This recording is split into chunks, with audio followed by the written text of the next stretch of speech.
प्यारे बच्चों, आपके एसएसएलसी के एग्ज़ाम में जितने कवि परिचय 3 मार्क्स को आते हैं तो वो पूरे कवि परिचय को आगे के डिटेल वीडियो में दिखेंगे। अभी फ़िलहाल वो पूरे कवि परिचय का नाम, कवियों के नाम और कब पैदा हुए हैं और कहाँ पैदा हुए हैं आपके स्क्रीन के ऊपर आ रहा है। इसे आप प्रैक्टिस कीजिए और इसके बाद एक शॉर्टकट ट्रिक है, आगे भी देखिए। एक फ़ोन नंबर के ज़रिए हमें ये शॉर्टकट ट्रिक देखेंगे।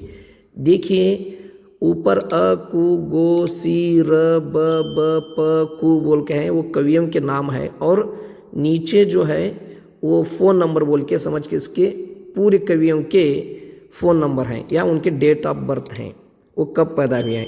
1935 को अरामित्र, 09 का मतलब उसे 19 कॉमन है। 19 को कुवेंपु, कु है ऊपर, ऐसा हर एक।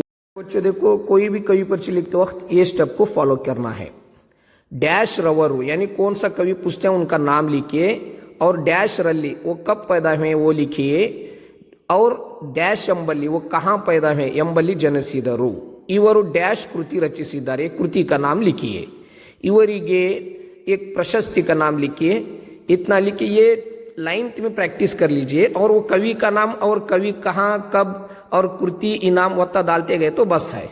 इसी तरीके से वणमರದ ಗಿಳಿ पाठ लिखे साले अरामित्र का दिखेंगे। अरामित्ररವರು 1935ರಲ್ಲಿ ಮಂಡ್ಯ ಜಿಲ್ಲೆ ಅಕ್ಕಿಹೆಬ್ಬಾಳ್ ಎಂಬಲ್ಲಿ ಜನಿಸಿದರು। ಇವರು ಮಹಾಭಾರತ, ಪಾತ್ರ ಸಂಗತಿಗಳು ಇತ್ಯಾದಿ ಕೃತಿಗಳು ರಚಿಸಿದ್ದಾರೆ। ಇವರಿಗೆ ವರ್ಧಮಾನ ಇತ್ಯಾದಿ ಪ್ರಶಸ್ತಿ ಸಿಕ್ಕಿದೆ। देख लो प्यारे बच्चों, वणमರದ ಗಿಳಿ पाठ लिखे साले अरामित्र। नेक्स्ट ನನ್ನ ಗೋಪಾಲ पाठ लिखे साले ಕುವೆಂಪು, उनका देखेंगे। ಕುವೆಂಪುರವರು 1904ರಲ್ಲಿ ಶಿವಮೊಗ್ಗ ಜಿಲ್ಲೆ ಕುಪ್ಪಳ್ಳಿ ಎಂಬಲ್ಲಿ ಜನಿಸಿದರು। ಇವರು ಶ್ರೀರಾಮಾಯಣ ದರ್ಶನಂ, ಪಕ್ಷಿಕಾಶಿ, ನವಿಲು ಇತ್ಯಾದಿ ಕೃತಿ ರಚಿಸಿದ್ದಾರೆ। ಇವರಿಗೆ ಜ್ಞಾನಪೀಠ प्रशस्ति, पंप प्रशस्ति इत्यादि प्रशस्ति सिक्किದೆ। बस ये जो दिख रहा उतना लिखे तो काफी है प्यारे बच्चों, आपको मार्क्स मिलेंगे।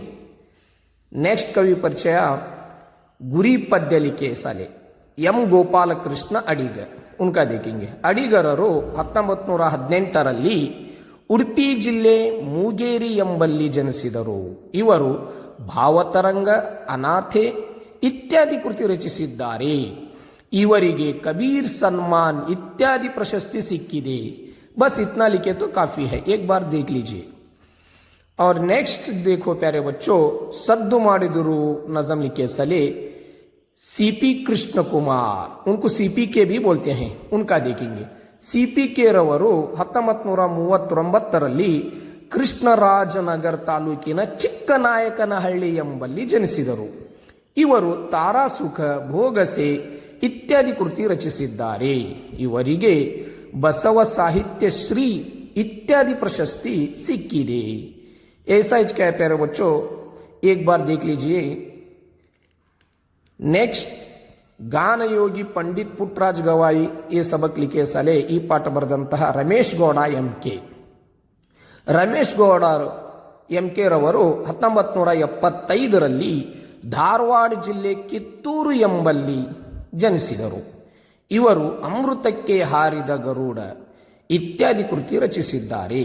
ಇವರಿಗೆ ರತ್ನಾಕರ ವರ್ಣಿ, ಮುದ್ದಣ್ಣ ದತ್ತಿ ಇತ್ಯಾದಿ ಪ್ರಶಸ್ತಿ ಸಿಕ್ಕಿದೆ। देख लो प्यारे बच्चों। नेक्स्ट सवी चैत्र पद्य बरದಂತಹ बसवराज सादर, यहाँ साद बोल है उसमें सादर कर लो प्यारे बच्चों। ಬಸವರಾಜ್ ಸಾದರ್ ಅವರು 1955ರಲ್ಲಿ ಧಾರವಾಡ ಜಿಲ್ಲೆ ಕುಂದಗೋಳ ಎಂಬಲ್ಲಿ ಜನಿಸಿದರು। ಇವರು ಸಿಸಿಫಸರ್, ಸುತ್ತು ಇತ್ಯಾದಿ ಕೃತಿ ರಚಿಸಿದ್ದಾರೆ। ಇವರಿಗೆ ರಾಜ್ಯ ಸಾಹಿತ್ಯ ಅಕಾಡೆಮಿ ಪ್ರಶಸ್ತಿ ಸಿಕ್ಕಿದೆ। देख लो प्यारे बच्चों, ಬಸವರಾಜ್ ಸಾದರ್। ನೆಕ್ಸ್ಟ್ ಪ್ಯಾರೆ ಬಚ್ಚು, ಮುಂದಿನ ಬೋಧಿ ವೃಕ್ಷ ಪದ್ಯ ಬರೆದಂತಹ ಬೋಧಿ ವೃಕ್ಷದ ಹಾಡು ಬಸವರಾಜ್ ಸಬರದ್। ಬಸವರಾಜ್ ಸಬರದ್ರವರು 1954ರಲ್ಲಿ ಕೊಪ್ಪಳ ಜಿಲ್ಲೆ ಕುಕನೂರು ಎಂಬಲ್ಲಿ ಜನಿಸಿದರು। ಇವರು ಪದಕಟ್ಟಿ, ಹಾಡೇನ ಇತ್ಯಾದಿ ಕೃತಿ ರಚಿಸಿದ್ದಾರೆ। ಇವರಿಗೆ ಕಾವ್ಯಾನಂದ ಪ್ರಶಸ್ತಿ ಇತ್ಯಾದಿ ಪ್ರಶಸ್ತಿ ಸಿಕ್ಕಿದೆ। देख लो प्यारे बच्चों, ಬೋಧಿ ವೃಕ್ಷ ಹಾಡು ಬರೆದಂತಹ ಬಸವರಾಜ್ ಸಬರದ್। ನೆಕ್ಸ್ಟ್ ಪ್ಯಾರೆ ಬಚ್ಚೋ ಅಸಿ ಮಸಿ ಕೃಷಿ ಪಾಠ ಬರೆದಂತಹ ಶ್ರೀ ಪಂಡಿತಾರಾಧ್ಯ ಶಿವಾಚಾರ್ಯ ಸ್ವಾಮೀಜಿಗಳ ಪರಿಚಯ. ಶ್ರೀ ಪಂಡಿತಾರಾಧ್ಯ ಶಿವಾಚಾರ್ಯ ಸ್ವಾಮೀಜಿಗಳು 1951ರಲ್ಲಿ ಹಾವೇರಿ ಜಿಲ್ಲೆ ರಾಣೆಬೆನ್ನೂರು ಎಂಬಲ್ಲಿ ಜನಿಸಿದರು. ಇವರು ಶಿವ ಸಂಚಾರ ಇತ್ಯಾದಿ ಕೃತಿ ರಚಿಸಿದ್ದಾರೆ. ಇವರಿಗೆ ಪಾಲ್ ಹ್ಯಾರಿಸ್ ಪ್ರಶಸ್ತಿ ಸಿಕ್ಕಿದೆ. ಏಕ್ ಬಾರ್ ದೇಖ್ ಲೋ, ಎತ್ತಾ ಲಿಖೆ ತೋ ಕಾಫಿ ಹೈ. ನೆಕ್ಸ್ಟ್, ನಿಟ್ಟೋಟದಲ್ಲಿ ಹಾಯ್ದನು ಬಿಟ್ಟ ಮಂಡೆಯಲ್ಲಿ ಪದ್ಯ ಬರೆದಂತಹ ಕುಮಾರವ್ಯಾಸ भी बोल सकते हैं या ನಾರಾಯಣಪ್ಪ भी बोल सकते हैं.